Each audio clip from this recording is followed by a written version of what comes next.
Il-Bank Ċentrali ta' Malta ppubblikat tbassir dwar l-ekonomija Maltija fi 3 snin li ġejjin.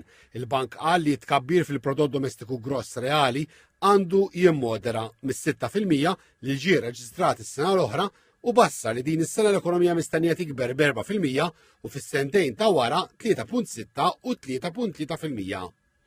Għal din is-sena l-Bank Ċentrali rreveda l fuq 0.1% it-tkabbir fil-prodott domestiku gross minħabba kontribut ogħla kemm mid-domanda domestika kif ukoll fl-esportazzjoni.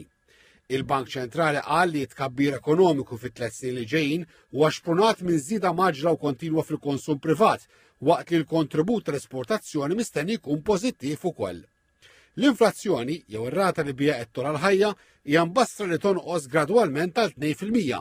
Referenza wkoll għas-suq tax-xogħol li mistenni jibqa' jikber.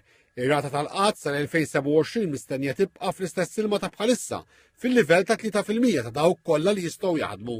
Is-sem tad-deficit tal-Gvern fil-prodott domestiku gross mistenni jonqos sena wara l-oħra minn 3.4% din is-sena għal taħt 3% s-sena d-dieħla u ta' wara.